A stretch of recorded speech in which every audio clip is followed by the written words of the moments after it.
हाँ जी, नमस्कार, राधे राधे, जय श्री कृष्णा। कैसे हैं सब लोग? बढ़िया, मजे में, आनंद में। चलिए, ईश्वर आप सबको हमेशा आनंद में रखे, खूब मजे में रखे, खूब स्वाध्याय करें, खूब अध्ययन करें, खूब मेहनत करें। दोस्तों, बहुत ही महत्वपूर्ण टॉपिक की हम लोग आज चर्चा करने वाले हैं। मुगल कालीन कला संस्कृति की हम लोग बात करने वाले हैं। देखिएगा,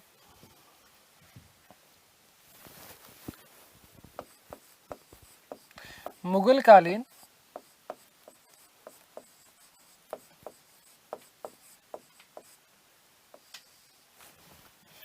कला संस्कृति।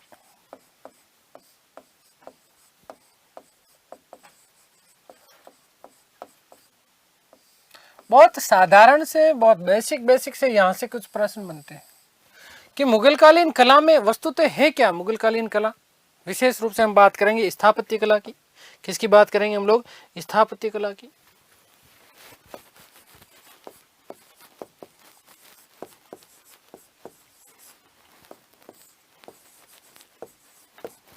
देखिएगा, सुनिएगा, समझिएगा चीजों को, फिर आगे हम चलते हैं। बहुत बेसिक सी बातें करने वाले। मुगल कालीन स्थापत्य कला में क्या है, किसका मिश्रण है, कहां से ये प्रेरणा कहां से मिली? तो मुगल कालीन स्थापत्य कला में वस्तुतः भारत, ईरान, फारस, मध्य एशिया की बात करें, ठीक है, प्लस तुर्की, इन सारी की सारी जो स्थापत्य कला थी, इन स्थापत्य कलाओं का मिश्रण माना जाता है। क्या है इसमें, याद रखिएगा। आपसे सीधा सीधा बेसिक सा प्रश्न बनता है कि मुगल कालीन स्थापत्य कला में किस किस का मिश्रण है, कौन सी तत्वों का मिश्रण मिलता है। तो याद रखिएगा कि भारत, ईरान, फारस, बोले तो क्या है, मध्य एशिया प्लस तुर्की स्थापत्य कला का मिश्रण है थी मुगल स्थापत्य कला। निर्माण में क्या क्या, किन किन चीजों का निर्माण किया गया? तो निर्माण में महल बनाए गए, दुर्ग बनाए गए, मंदिर बनाए गए, मस्जिद बनाए गए, मकबरे बनाए गए। इन समस्त चीजों का क्या करवाया? निर्माण करवाया। फिर एक और प्रश्न आपका बनता है कि मुगल कालीन स्थापत्य कला की मुख्य विशेषताएं क्या है? तो सबसे बड़ी जो मुख्य विशेषता थी वो थी पित्राद्युरा का प्रयोग। क्या चीज बेटा जी?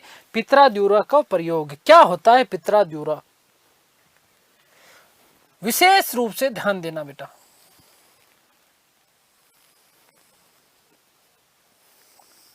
इस प्रकार की कुछ फूल पत्तियां, ठीक है, इन फूल पत्तियों में ध्यान देना, रत्न जड़ित जो पच्चीदकारी हुआ करती थी वो क्या कहलाती थी? पित्रादुरा, जिसमें विशेष प्रकार से लाल, हरे और नीले रंगों का जो है रत्नों का ज्यादातर प्रयोग किया जाता था मुगल काल में। यहां से सबसे पहला प्रश्न भी क्या बनता है बेटा जी? ध्यान देना कि मुगल काल में कौन सी ऐसी इमारत थी, मुगल काल की कौन सी ऐसी इमारत थी जिसमें पहली बार पित्राद्युरा का प्रयोग किया गया? किसका प्रयोग किया गया? पित्राद्युरा का प्रयोग किया गया। तो आपका सीधा सीधा उत्तर होगा, क्या होगा? एतमादुद्दौला का मकबरा, जिसका निर्माण नूरजहां के द्वारा करवाया गया। इस प्रकार की फूल पत्तियां, और इन फूल पत्तियों में क्या की जाती थी? सुंदर पेचीदकारी की जाती थी। यही चीज आपकी क्या कहलाएगी? पित्राद्युरा कहलाएगी बेटा। मोस्ट इंपोर्टेंट ये प्रश्न आपका बनता है। और यहां से प्रश्न आपका क्या बनता है कि मुगल काल में सबसे पहली बार पित्राद्युरा का प्रयोग कहां पर किया गया? तो याद रखिएगा कि सबसे पहली बार पित्राद्युरा का जो प्रयोग है वो पित्राद्युरा का प्रयोग एतमादुद्दौला के मकबरे में किया गया था। कहां पर किया गया? एतमादुद्दौला के मकबरे में किया गया। इस प्रकार से सुंदर सुंदर जो है पेचीदकारी का कार्य किया जाता था। रत्न आभूषणों का जो है जड़ित ये जो कार्य था, ये आपकी क्या कहलाती थी? पित्राद्युरा कहलाती थी।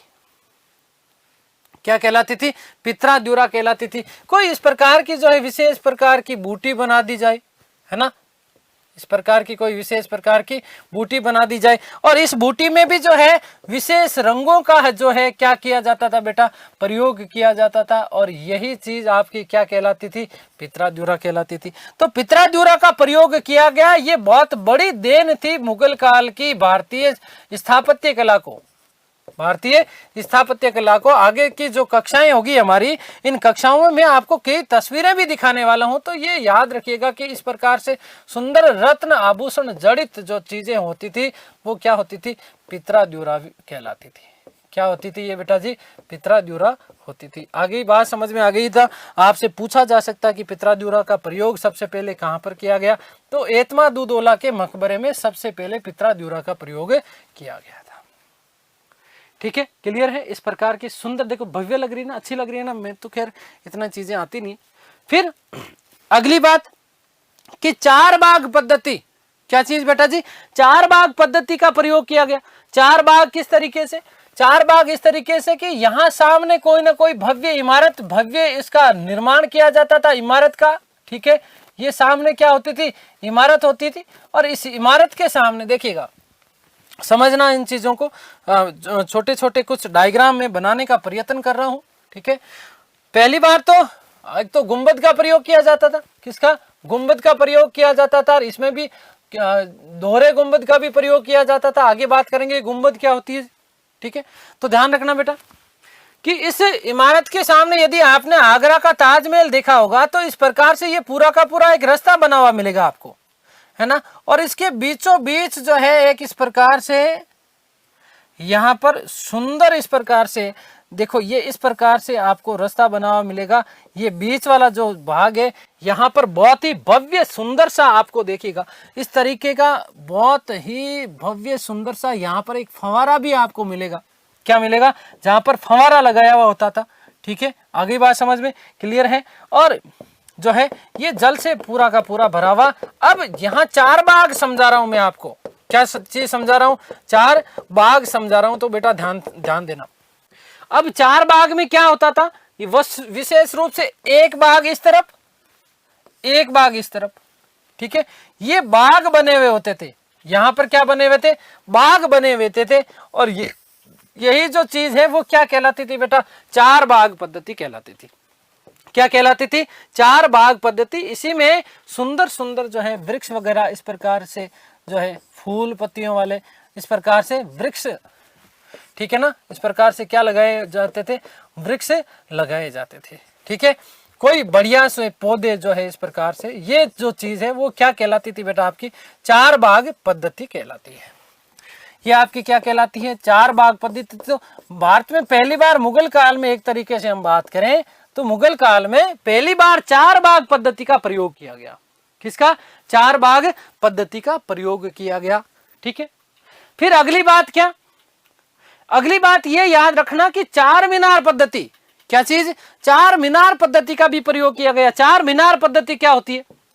देखो यहां पर, ठीक है ना, चार मीनारें बनाई जाती थी। ये एक मीनार इधर आपकी यहां पर, ठीक है, ऊपर से ये वाला भाग गोलाकार, ये एक मीनार इधर आपकी बेटा जी। समझना केवल चीजों को, मैं एक प्रतीकात्मक जो है चित्र बनाने का आप लोगों के लिए प्रयास कर रहा हूं। एक मीनार यहां पर आपकी, है ना, एक मीनार यहां पर, कुल मिलाकर के चार मीनारें बनाई गई थी। क्या बनाई गई थी? चार मीनारें इस प्रकार से। ये यहां पर बना देता हूं आपकी, यहां पर ये क्या है? मीनारें बनाई गई। ठीक है बेटा जी, क्या बनाया गया? मीनारें। तो यही चीज आपकी क्या कहलाई? चार मीनार पद्धति का प्रयोग किया गया। वस्तुतः चार मीनार पद्धति की हम लोग बात करें, चर्चा करेंगे तो ध्यान रखना। आगे हम बात करेंगे जैसे आगरा के ताजमहल की, है ना, चार मीनार पद्धति का प्रयोग किया गया पहली बार, जिसमें विशेष रूप से, है ना। अभी हुमायूं के मकबरे की बात करेंगे जिसमें दोहरे गुंबद का प्रयोग किया गया पहली बार। ये ऊपर वाला जो भाग होता है ये बेटा जी आपका क्या कहलाता है? गुंबद कहलाता है। क्या कहलाता है? गुंबद कहलाता है। अब इसी में यहीं पर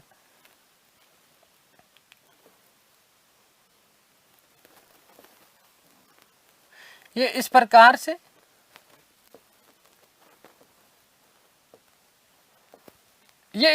से क्या बनाए जाते थे?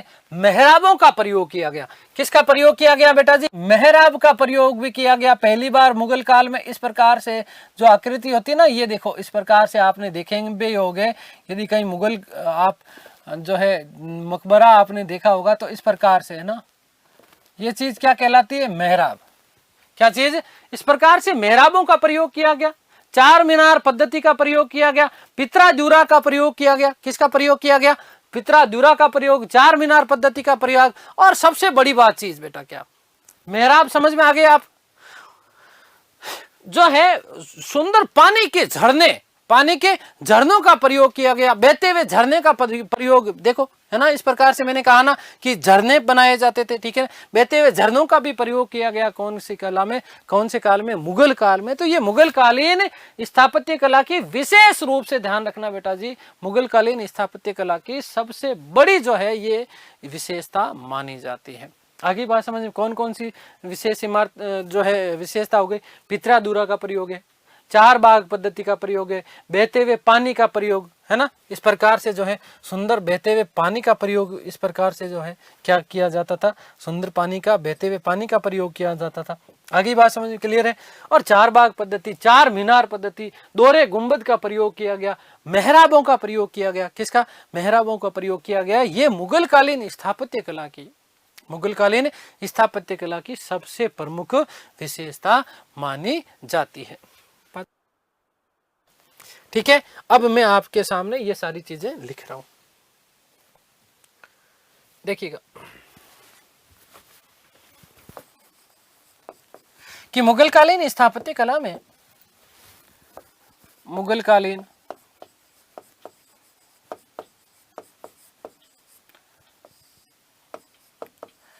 स्थापत्य कला में, स्थापत्य कला में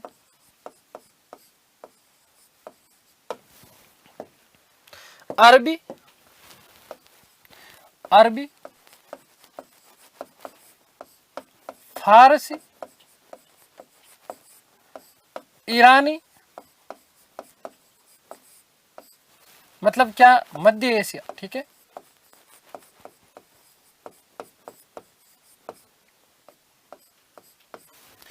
तुर्की,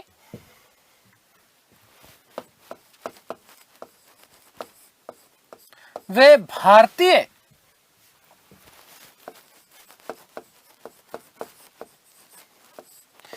तत्वों का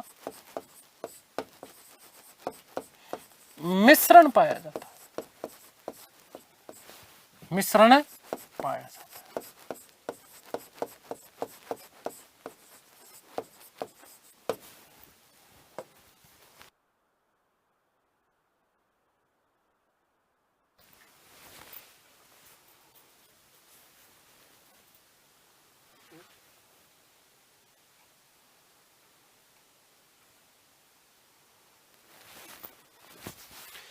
क्या क्या निर्माण किया गया,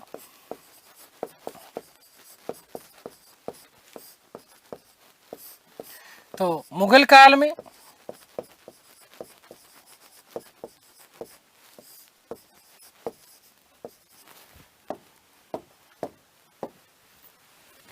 महल, दुर्ग, मंदिर, महल, दुर्ग, मंदिर, मस्जिद,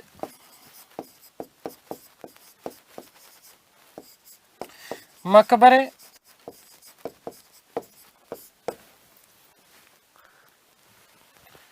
मकबरों इत्यादि का निर्माण किया गया।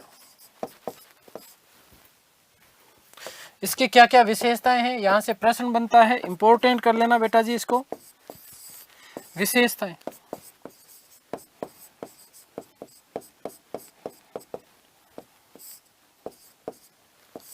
तो देखिएगा विशेषताएं, सबसे पहली बात कि पित्रा ड्यूरा का प्रयोग, पित्रा ड्यूरा का प्रयोग,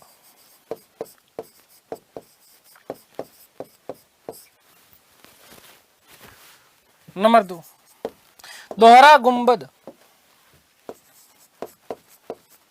दोहरा गुंबद,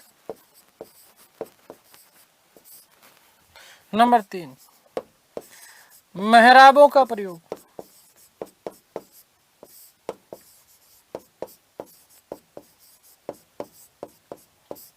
नंबर 4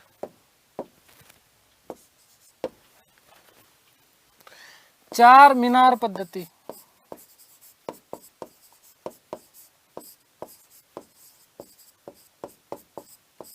नंबर 5 चार बाग पद्धति,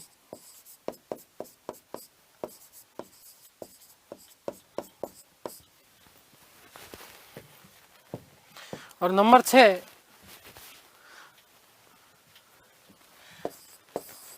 बहते हुए झरने, बहते हुए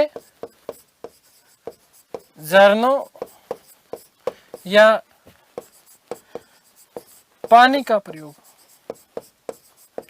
ये प्रमुख विशेषताएं हैं मुगल कालीन स्थापत्य कला की। ये ध्यान रखना, बहुत सीधा सा बेसिक सा आपका प्रश्न बनता है और हजारों बार ये प्रश्न पूछ लिया गया है।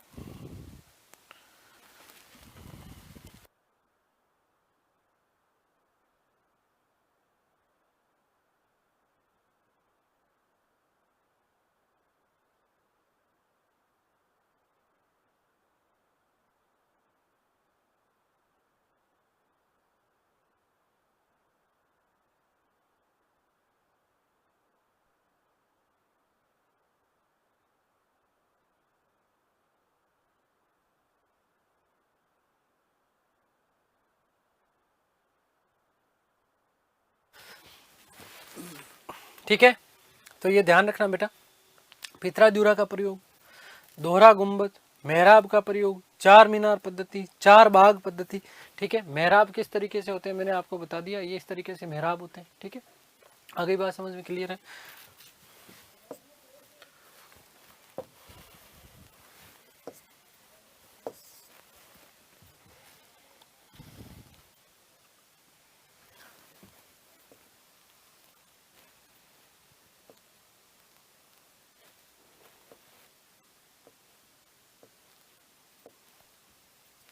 ठीक है, आगे बात समझ, थोड़ा सा प्रयास किया मैंने प्रतीकात्मक बनाने का, बाकी मेरी ज़्यादा पेंटिंग अच्छी है नहीं।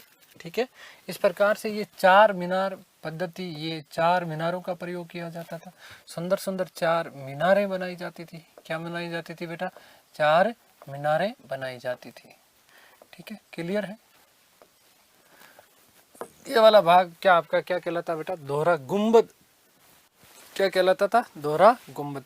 अगली जो हम बात करने वाले हैं अब हुमायूं के काल की, प्रारंभ से लेकर के बाबर। ठीक है, और हुमायूं विशेष रूप से याद रखना,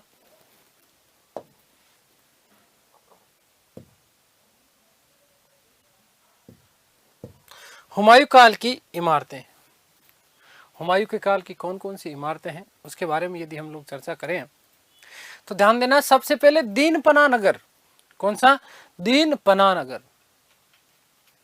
दीन पना नगर का निर्माण 1534-35 के दौरान किया गया। कहां पर है दीन पना नगर? दिल्ली में। वर्तमान में यदि हम लोग बात करें, क्या बात करें? वर्तमान में पुराने किले के नाम से प्रसिद्ध है। किस नाम से प्रसिद्ध है? पुराने किले के नाम से प्रसिद्ध है। कौन सा? दीन पना नगर। दिल्ली का मीना बाजार देखा? दिल्ली का मीना बाजार देखा कि नहीं देखा, ये बताओ मुझे, है ना? वही चीज क्या है बेटा जी? दीनपना नगर एक तरीके से, जिसे बहते हुए, क्या चीज है? बहते हुए बाजार या पानी के बीच में बाजार की भी संज्ञा दी जाती है। ठीक है, तो हम बात कर लेते हैं कुछ।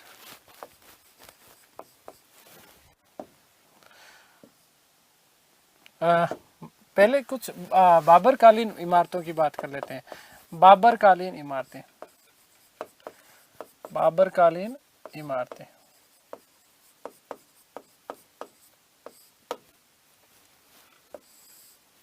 देखिएगा कुछ तस्वीरें मैं आप लोगों के लिए डलवा रहा हूं, तो एक सेकंड के लिए होल्ड करिएगा।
तो ध्यान देना, बाबरकालीन यदि इमारतों की बात करते हैं तो बाबरकालीन इमारतों में बेटा क्या, पहली चीज तो कुछ चीजें आपको दिमाग में रखनी है। जैसे बाबर को एक तो बाग लगवाने का बड़ा शौक था, बाबर को बाग लगवाने का बड़ा शौक था। जिस चार बाग पद्धति की हम लोग बात कर रहे थे, एक तरीके से वो चार बाग पद्धति बाबर की देन है। चार मुगल कालीन स्थापत्य कला में चार बाग पद्धति का जनक माना जाता है। कौन है? बाबर। और बाबर ने ये बाग लगाने के लिए ज्यामितीय विधि का प्रयोग किया। कौन सी विधि का प्रयोग किया? देखो अभी हमने बात करी, ये इस तरीके से बाग लगवाता था, बड़े सुंदर भव्य बाग बनवाए किसने? बाबर ने। किसने? बाबर ने। और ज्यामितीय विधि का प्रयोग करता था, ऐसे बिल्कुल ऐसे कोई एरे गेरे ऐसे नहीं बनाता था, बड़े सुंदर सुंदर जो है बागों का निर्माण करवाया है ना। किसने करवाया है? बाबर ने। ज्यामितीय विधि का प्रयोग किया। किसका? ज्यामितीय विधि का प्रयोग किया था किसने? बाबर ने। ये चीज का बेटा विशेष रूप से ध्यान रखना, बाग लगाने का बड़ा शौक क्या था? कौन? बाबर। और इसीलिए बाबर के काल में उसने दो बाग, एक तो प्रमुख रूप से दो बाग लगाए बाबर ने। कौन कौन से लगाए बेटा? देखो यहां से सीधा सीधा आपका प्रश्न आता है। एक तो आराम बाग, जिसे वर्तमान में अब जो है राम बाग के नाम से जाना जाता है, आराम बाग आगरा। और दूसरा चीज क्या? नूरे अफगान, जिसे बाग ए बाबर कहा जाता है। क्या कहा जाता है? बाग ए बाबर। और ये कहां पर है? काबुल। और यहीं पर बाबर का मकबरा बना हुआ है। तो देखिएगा, पहले कुछ चीजें मैं आपके लिए लिख रहा हूं कि बाबर को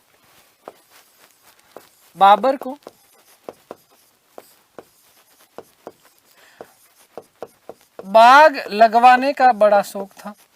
बाग लगवाने का शौक था।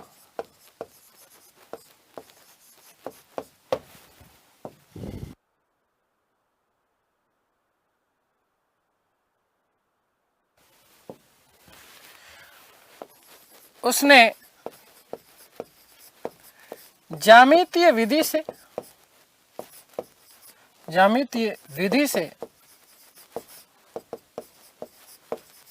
बाग लगवाए।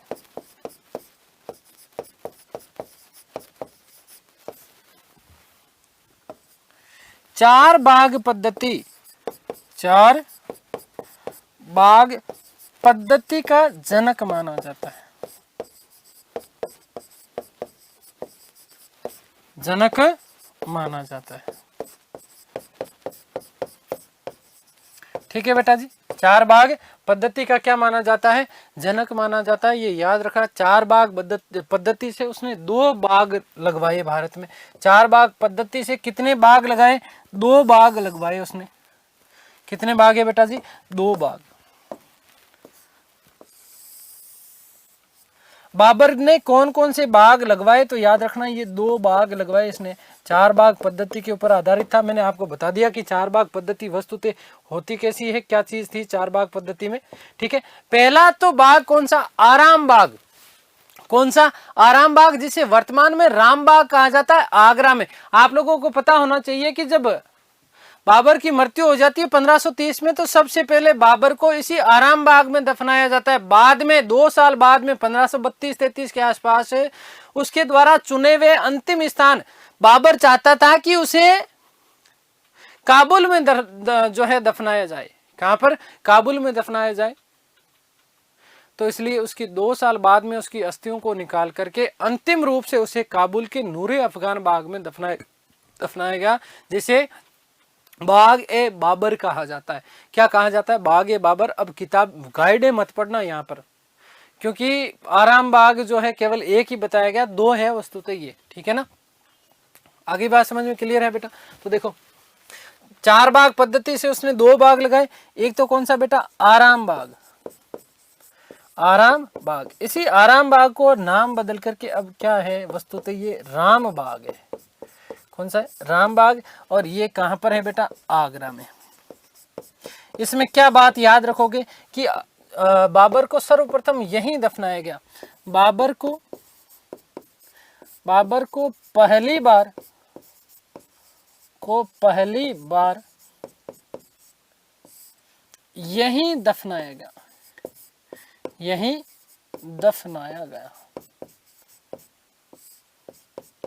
पहली चीज। दूसरी बात याद रखना नूरे अफगान, कौन सा, नूर ए अफगान या नूरे अफगान, नूरे अफगान, ठीक है। इसी को क्या बोला जाता है, बाग ए बाबर भी कहा जाता है, ध्यान रखना बेटा, क्या कहा जाता है, बाग ए बाबर, इसको क्या कहा जाता है, बाग ए बाबर कहा जाता है, ठीक है। आगे बात समझ में क्लियर है। कहां पर है बेटा जी, याद रखना काबुल में है, कहां पर है, काबुल में है। इसमें याद रखिएगा कि बाबर को अंतिम रूप से, बाबर को अंतिम रूप से दफनाया, यहीं दफनाया गया, अंतिम रूप से यहां दफनाया गया,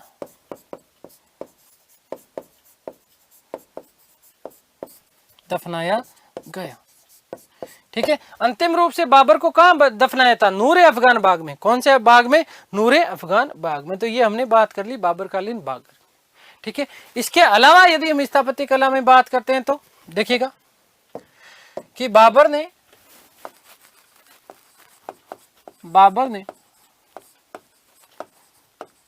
अब दो चीजें, तीन चीजें कुछ विशेष रूप से याद रखना। देखो, एक तो पानीपत में, पानीपत बोले तो हरियाणा, पानीपत हरियाणा में जाकर के काबुली खाई बेटा, याद रखना, पानीपत हरियाणा में क्या खाई, काबुली खाई। पानीपत हरियाणा में उसने काबुली बाग मस्जिद, या हाँ काबुली बाग मस्जिद, कौन सी, काबुली बाग मस्जिद का निर्माण करवाया। कहां पर, पानीपत हरियाणा में, पानीपत हरियाणा में, पानीपत हरियाणा में काबुली बाग मस्जिद,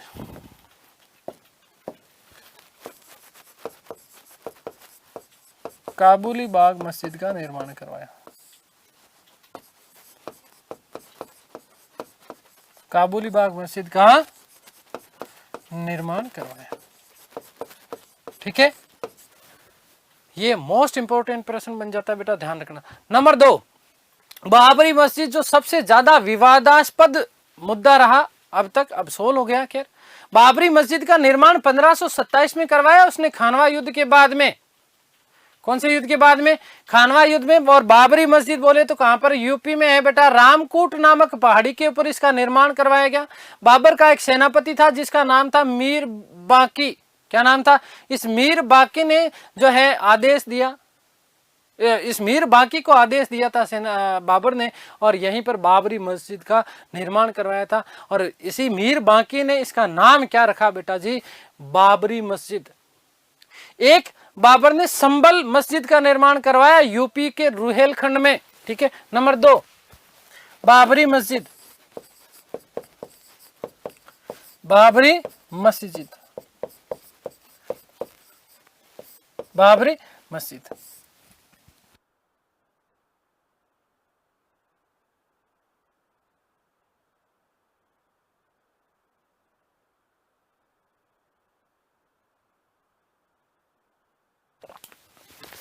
तो निर्माण 1527 ईस्वी में, 1527 ईस्वी में किसके द्वारा, किसके द्वारा, तो याद रखिएगा कि बाबर ने अपने सेनापति मीर बाकी, बाबर ने अपने सेनापति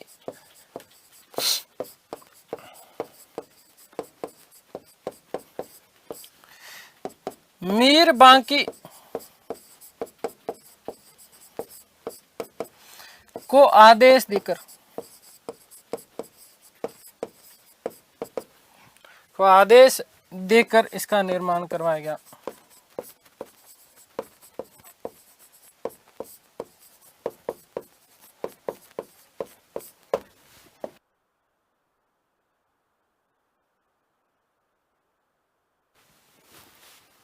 कहां पर, तो याद रखिएगा कि कहां, यूपी अयोध्या, रामकोट की पहाड़ी पर,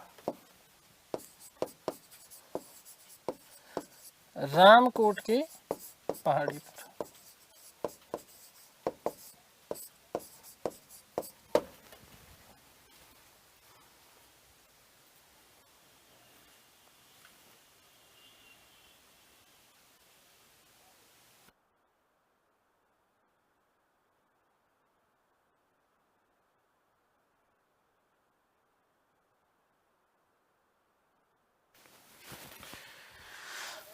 एक लास्ट चीज मैं बाबर की ओर लिख देता हूं। नंबर 3, यूपी रुहेलखंड में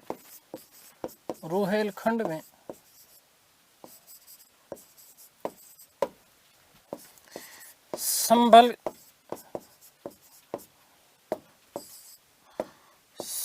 मस्जिद का निर्माण करवाया। मस्जिद का निर्माण करवाया।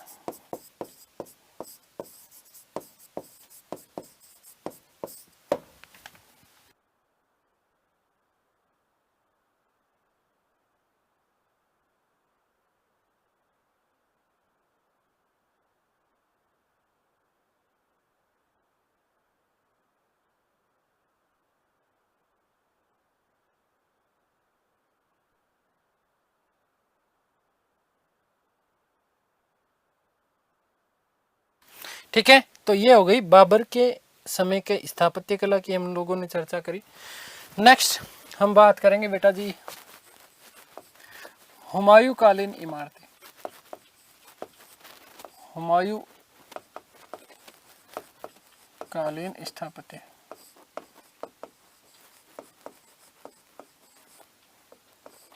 देखिए बेटा ध्यान देना, यदि हम बात करें हुमायूं कालीन स्थापत्य की, तो हुमायूं के काल में तो ज्यादा कुछ उसको निर्माण करवाने का बेचारे को समय ही नहीं मिला। उसके पीछे कारण क्या था? अफगान नेता शेरशाह सूरी सबसे बड़ा कारण था, क्योंकि शेरशाह सूरी उसके पीछे पड़ा रहा।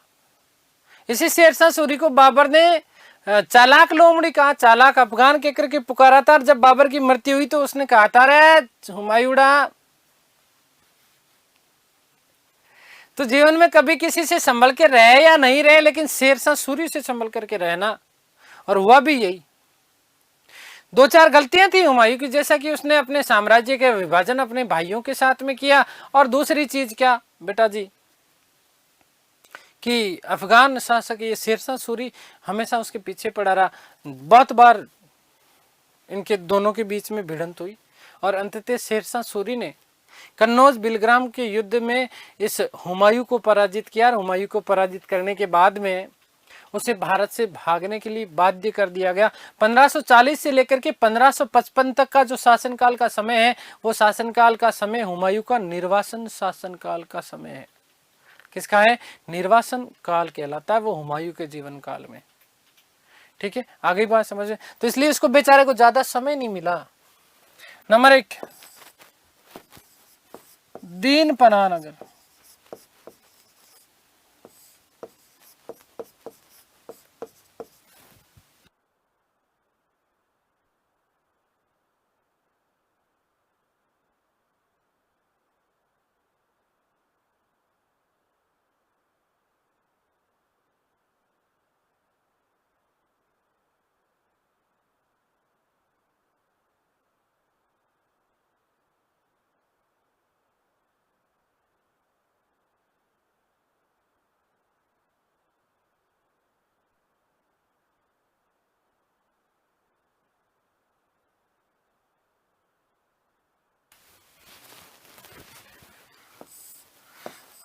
निर्माण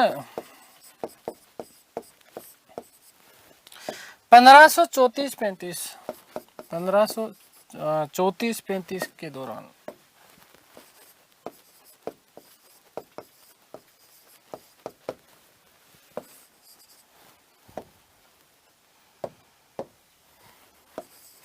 दिल्ली में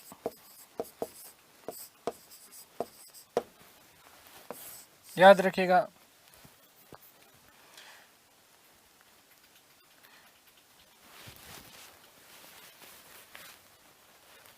कि दिल्ली का प्रसिद्ध तेरहवां बाजार।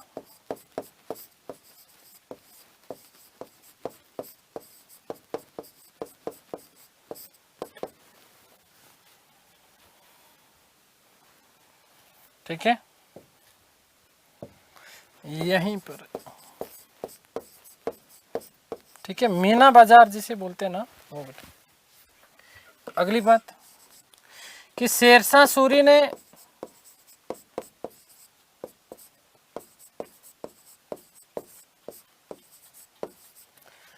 हुमायूं को पराजित किया।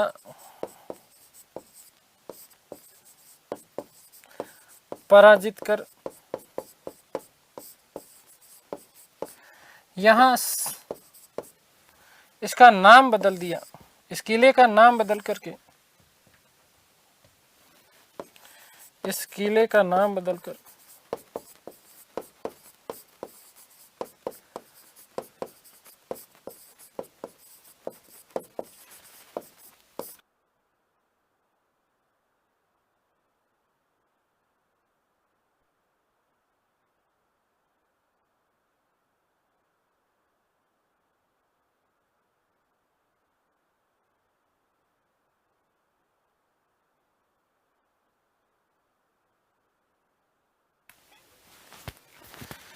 शेरगढ़ रख दिया था। शेरगढ़ रखा, या कई जगह आपको नाम मिलता शेर मंडल रखा। यहीं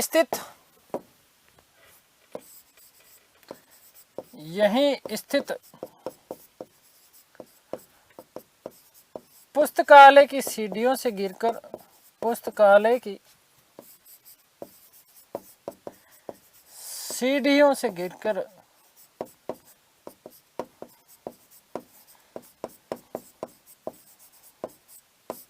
हुमायूं की मृत्यु हुई। शेर मंडल, ठीक है ना, हुमायूं की मृत्यु हुई। वर्तमान नाम इसका पुराना किले के नाम से जाना जाता है। ध्यान रखना बेटा, इसका वर्तमान में क्या किस नाम से जाना जाता है? पुराना किला। वर्तमान में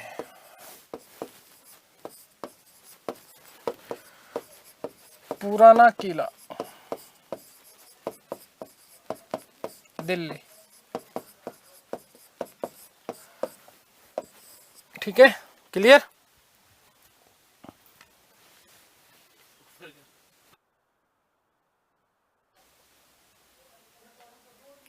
ठीक है, अगली बात, हुमायूं के काल में और क्या, एक तो दीनपना नगर, ध्यान रखना। ठीक है, आगरा की मस्जिद का निर्माण करवाया 1540 में। आगरा की मस्जिद का निर्माण करवाया कब? 1540 में। किसके द्वारा करवाया गया था? हुमायूं के द्वारा। एक फतेहाबाद हिसार, वहां पर भी मस्जिद का निर्माण करवाया गया। इस मस्जिद का निर्माण ईरानी शैली में करवाया उसने। ठीक है, तो आगरा की मस्जिद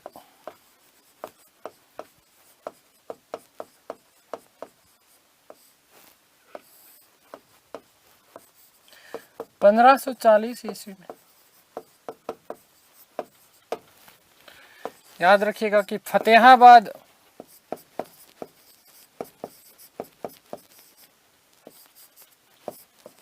हरियाणा मस्जिद का निर्माण,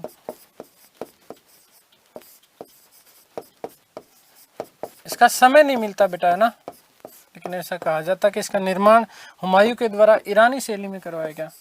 हुमायूं द्वारा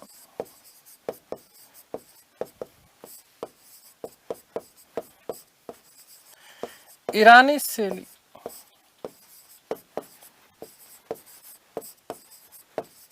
में निर्माण करवाएगा।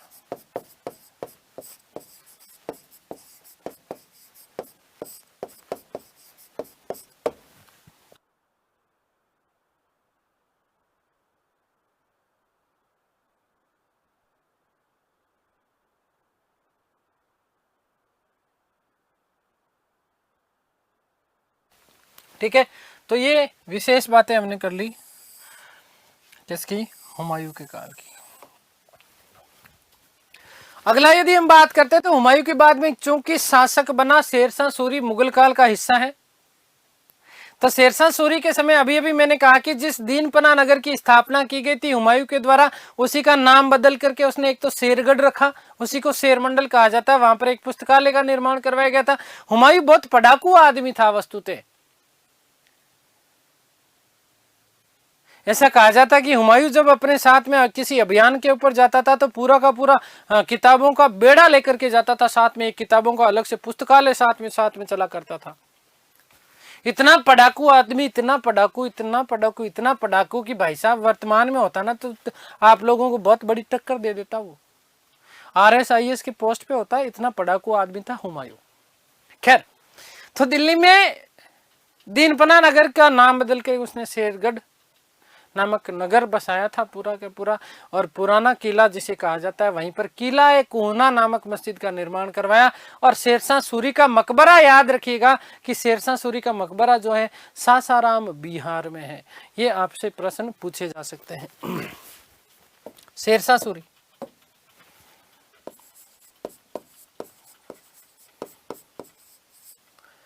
शेरशाह सूरी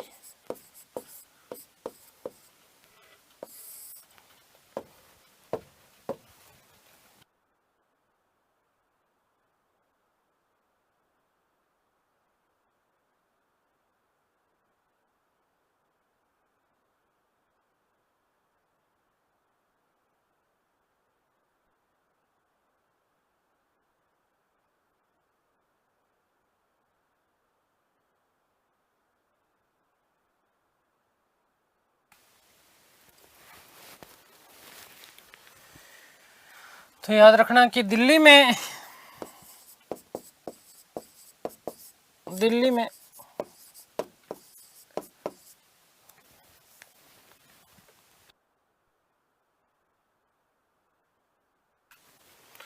शेरगढ़ नामक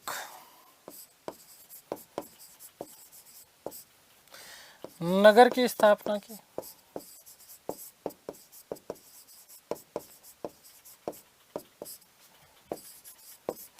जिसे वर्तमान में पुराना किला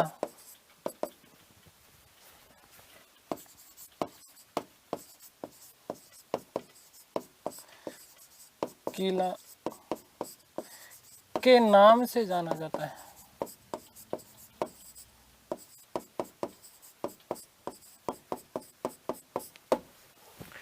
वर्तमान में इसके अवशेषों में केवल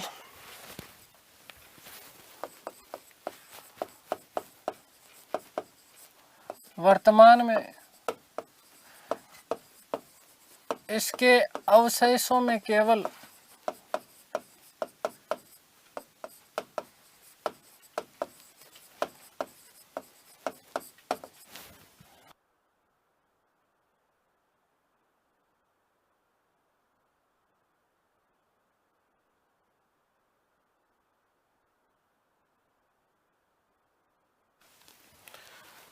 मोस्ट इंपोर्टेंट प्रश्न बनता है, लाल दरवाजा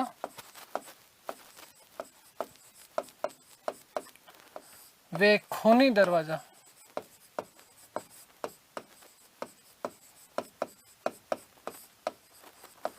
ही शेष बचे।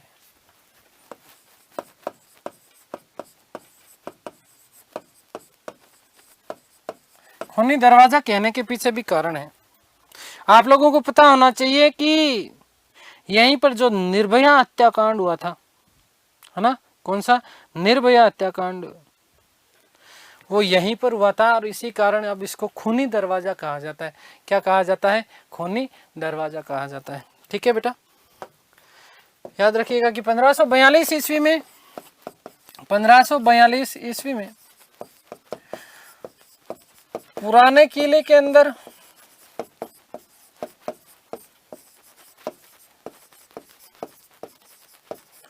किला ए कोहना नामक मस्जिद का निर्माण करवाया गया। किला ए कोहना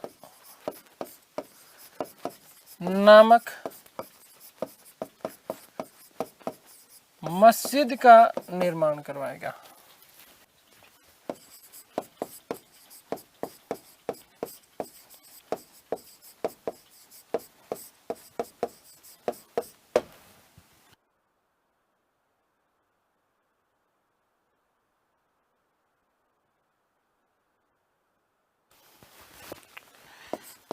शेरशाह सूरी ने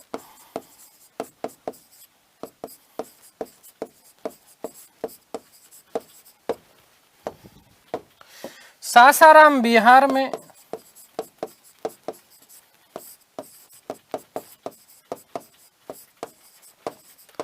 अपने मकबरे का निर्माण करवाया। अपने मकबरे का निर्माण करवाया।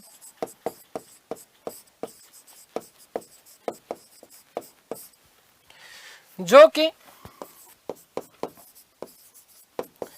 तालाब के मध्य बना होने के कारण, अगली क्लास में आपको कुछ फोटोज दिखाऊंगा शेरशाह सूरी के मकबरे की, याद रखना, ठीक है। तालाब में बना हुआ है, किसमें? तालाब के बीचों बीच बना हुआ है, सासाराम बिहार में, ठीक है।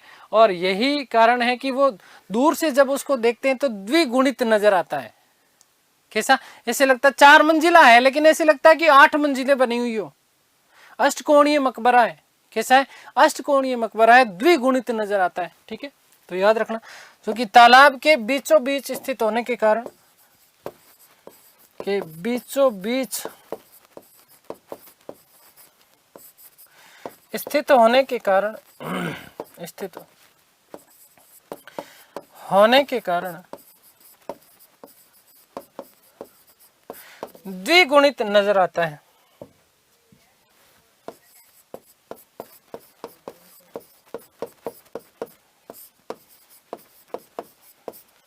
नजर आता है।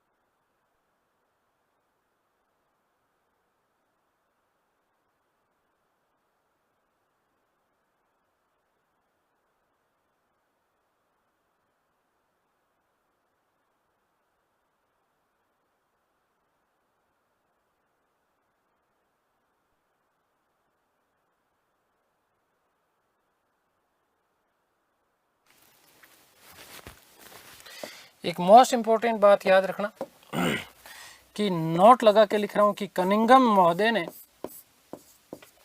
देखिएगा क्या चीज, कनिंघम महोदय, ठीक है। कनिंघम महोदय ने कहा कि ये तो जो शेरशाह सूरी ने अपना मकबरा बनाया ना, ये मकबरा ताजमहल से भी सुंदर है। किससे सुंदर है? ताजमहल से भी सुंदर है। किला कोना, ये भी अष्टकोणीय मस्जिद है। देखिए याद रखिएगा, अष्टकोणीय मस्जिद। माफ करना बेटा।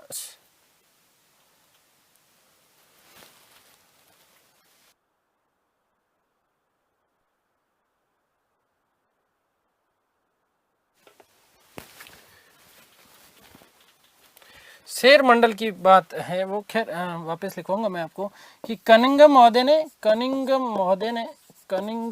ने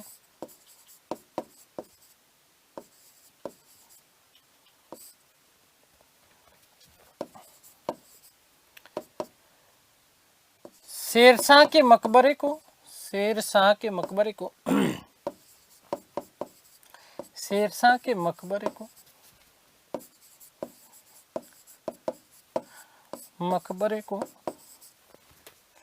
ताजमहल से भी सुंदर माना है।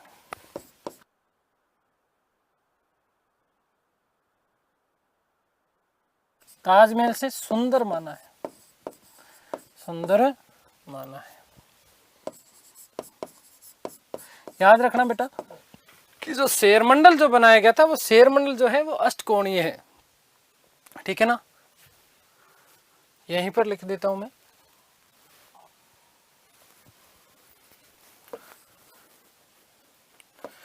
पुराने किले में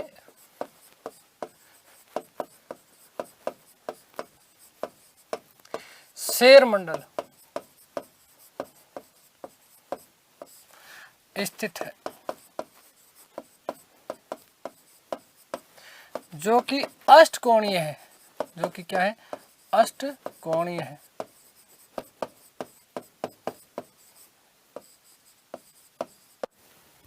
क्या है, अष्टकोणीय है।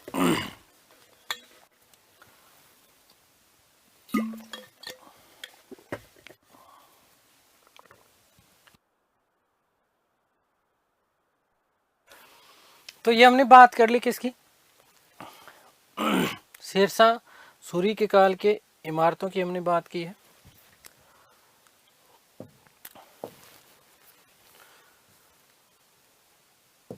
ठीक है, कुछ बातें विशेष रूप से याद रखना कि कनिंघम महोदय ने कौन सी इमारत को, मुगलकालीन इमारत को ताजमहल से भी सुंदर माना है। तो याद रखिएगा कि ताजमहल से भी सुंदर माना किसको है, सासाराम बिहार में स्थित, सासाराम बिहार में स्थित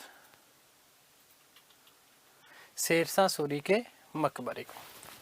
अंतिम कुछ बातें हम लोग कर रहे हैं और बात कर रहा हूं मैं अकबर कालीन इमारतें।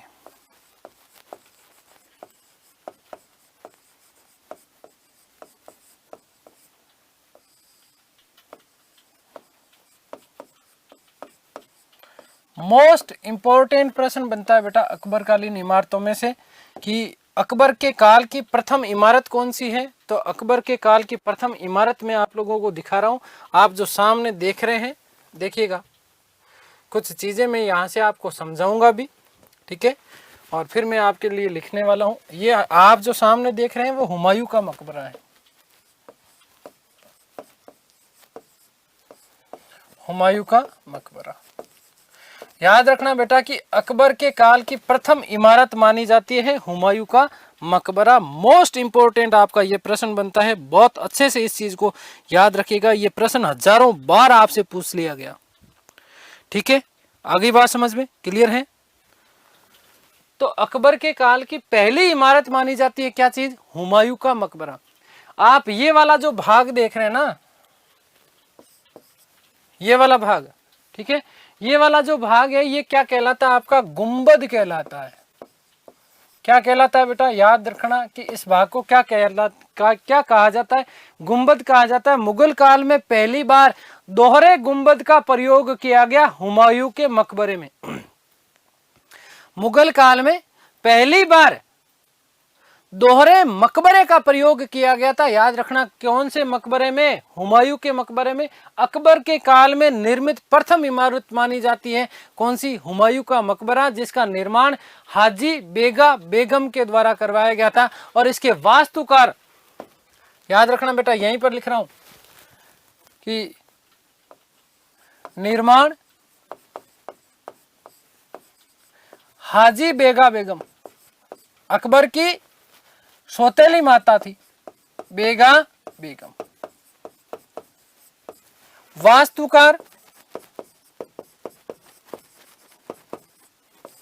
मिर्जा गयास बेग। ये सीधे सीधे प्रश्न है आपके, मिर्जा गयास बेग। ठीक है, हुमायूं का मकबरा, क्या चीज बेटा, हुमायूं का मकबरा।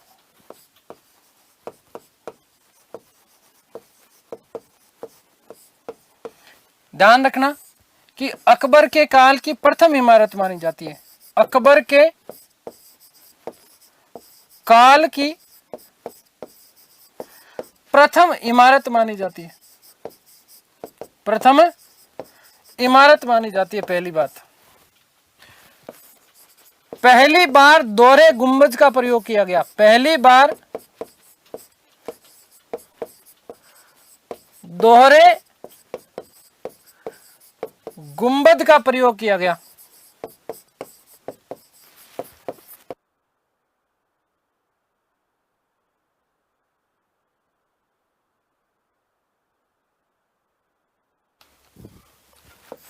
नेक्स्ट मोस्ट इंपॉर्टेंट कि पहली बार चार बाग पद्धति, चार बाग पद्धति का प्रयोग किया गया। याद रखना, most important, very most important, कि ताजमहल का पूर्वगामी माना जाता है, ताजमहल का पूर्वगामी माना जाता है।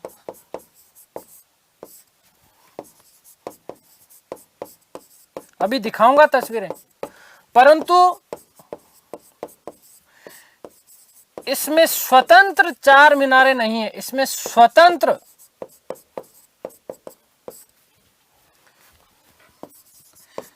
चार मीनारें नहीं है।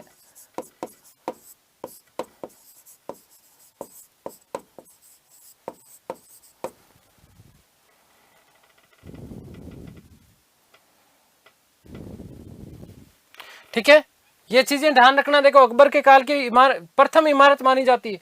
पहली बार दोहरे गुंबद का प्रयोग, पहली बार चार बाग पद्धति, और पहली बार इसमें जो है चार मीनार प्रणाली, चार मीनार। देखो, इस मकबरे को देखोगे तो चार मीनारें दिख रही होगी आपको, यहां पर 1 2 3 और 4। लेकिन मैंने एक बात लिखी, ताजमहल का पूर्वगामी है, परंतु इसमें स्वतंत्र चार मीनारें नहीं है। आप यदि देखोगे आगरा के ताजमहल को तो उसमें स्वतंत्र चार मीनारें हैं, जब लेकिन इसमें क्या है, स्वतंत्र चार मीनारें बेटा जी कहीं पर भी आपको दिखाई नहीं देगी। चार मीनारें जरूर है, छोटी हैं, लेकिन स्वतंत्र नहीं है। आगे बात समझ, ये वाली जो चीज है, ये वाली चीज कहलाती है आपकी मेहराब। क्या कहलाता है? ये मेहराब कहलाता है। इस प्रकार की ये आकृति, ये आपका गुंबज कहलाता है, ये गुंबज या टोम्ब। ठीक है, अगला देखो, अब इसको ढंग से देखो। ये आप जो देख रहे हैं ना, ये हुमायूं का मकबरा, ये वाली जो चीज है ये आपका मेहराब कहलाता है। क्या कहलाता है? मेहराब कहलाता है। मैंने कहा ना कि मुगल कालीन स्थापत्य कला की जब विशेषता बताई तो मैंने कहा मेहराबों का प्रयोग होता था। किसका? मेहराबों का प्रयोग होता था। ये आपका हुमायूं का मकबरा आप लोग आप अपनी आंखों के सामने देख पा रहे हैं। आप ये जो मकबरा देख रहे हैं वो किसका है? हुमायूं का मकबरा है, हुमायूं का मकबरा। ठीक है, अगला ये देखिए, मैंने आपको कहा कि बहते हुए जल का और फव्वारों का प्रयोग किया जाता था। अब इसको देखो, अब इसको जैसे दूर से देखोगे ना तो ऐसे लग रहा है ना कि ताजमहल है, लग रहा कि नहीं लग रहा? बहते हुए जल का प्रयोग, फव्वारों का प्रयोग, और इस तरफ बाग मिलेंगे आपको, 1 बाग, 2 बाग, 3 बाग और 4 बाग। 4 बाग पद्धति का क्या किया जाता था बेटा? प्रयोग किया जाता था। मोस्ट इंपोर्टेंट प्रश्न आपका बनता है, याद रखना बेटा। ठीक है, आगे बात समझ में क्लियर है? इसका निर्माण 1564 में अकबर के द्वारा, हुमायूं का मकबरे का निर्माण, हुमायूं मकबरे का निर्माण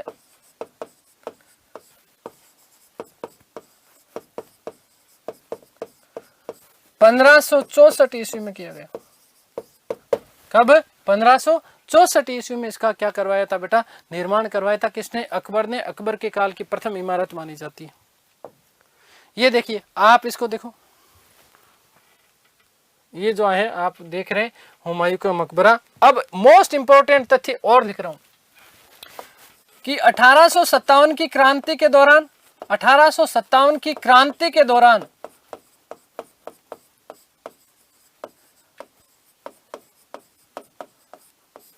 अंतिम मुगल बादशाह, अंतिम मुगल बादशाह बहादुर शाह जफर द्वितीय को,